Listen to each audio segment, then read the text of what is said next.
Hi everyone, thank you very much for stopping by and returning to the old world.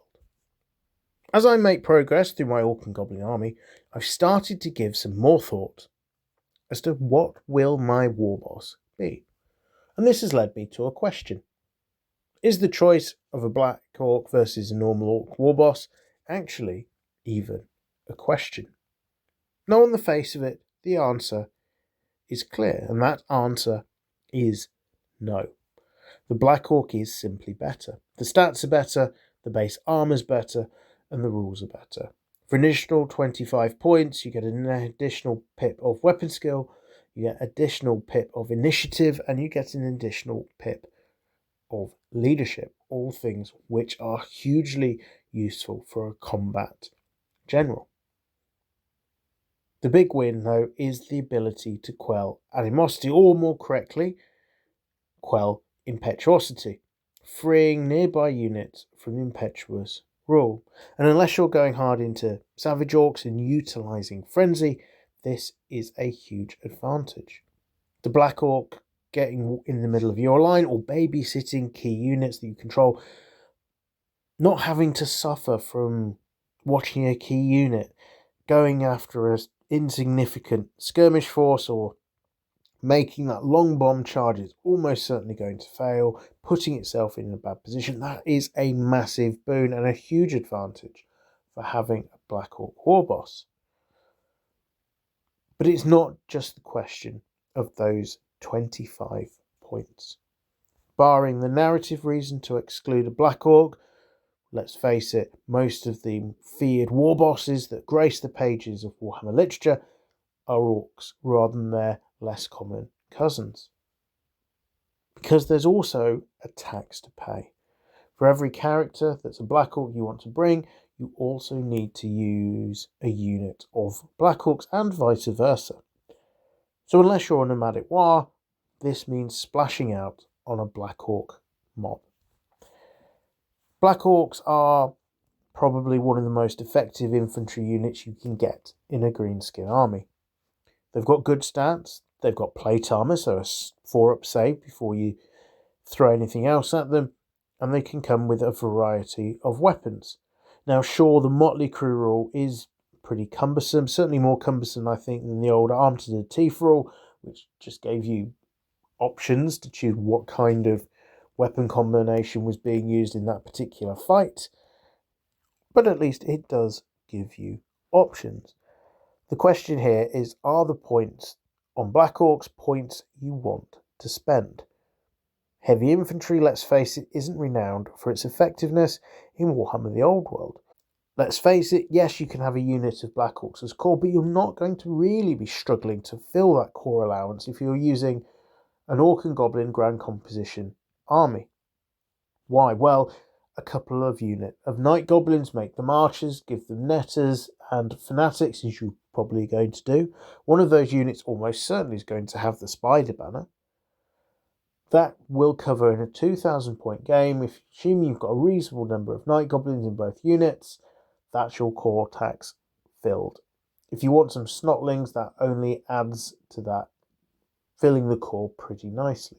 So you don't need to go down the Black Orc line in order to spend those points that you have to spend in that category.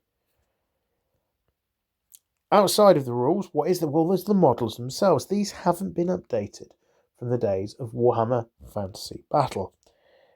And I had some of these back in the day, and to be honest, most of them ended up as knobs in my Warhammer 40,000 force. But I do have a recollection that actually these models were not the easiest to put together. And if you tried to rank them at the time, it was quite difficult. Sure, base sizes are a little bit bigger now, but I do have this residual memory that they weren't particularly easy to put together. Now, it might be because the models at the time were quite different from a lot of the other models that were available from Games Workshop, so I wasn't that used to putting figures like this together.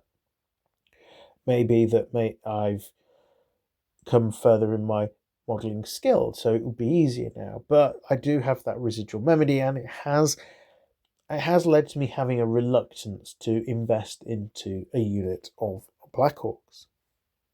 So let's see, is there a place for an Orc Warboss? Actually, I think there is.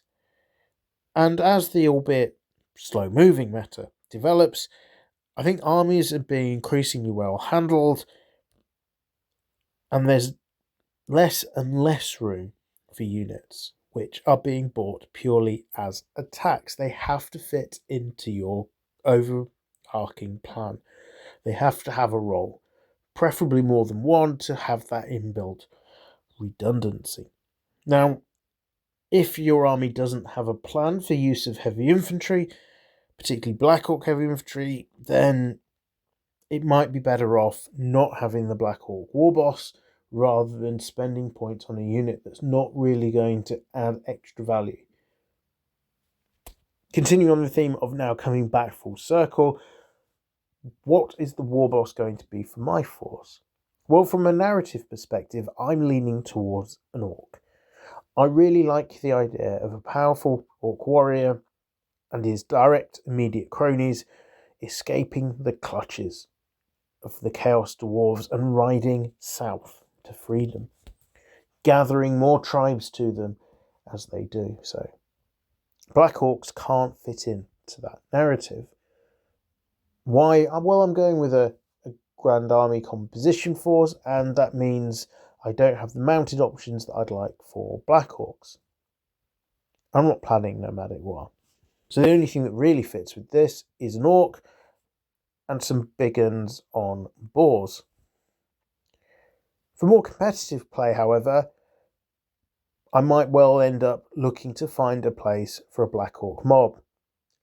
These models are 12 points each, so if you went with the bare minimum to pay the tax, you're spending 60 points on a unit of 5 Black Orcs before any upgrades whatsoever, and let's face it, a unit of 5 Black Orcs is not really going to achieve anything. You're just wasting those 60 points. They're not quick enough to be a pain for opponents. They're not tough enough or hitty enough to get their points back in damage. So for a more competitive outlook, if I really want to have that quell animosity, which I probably would, I think for a competitive game, I need to find a way of utilising the Black Orcs effectively. All that remains for me to say is thank you very much for listening to my thoughts on this topic. Is there a place for an Orc Warboss? If you've got any thoughts on the subject, or whether you should use Orcs or Black Orcs, and if using Black Orcs, the effective builds, effective way of using Black Orc mobs, do let me know down in the comments below. I'll be really interested to see what you've got to say on the matter. Once again, thank you very much for listening. I am Return to the Old World. Have a great day.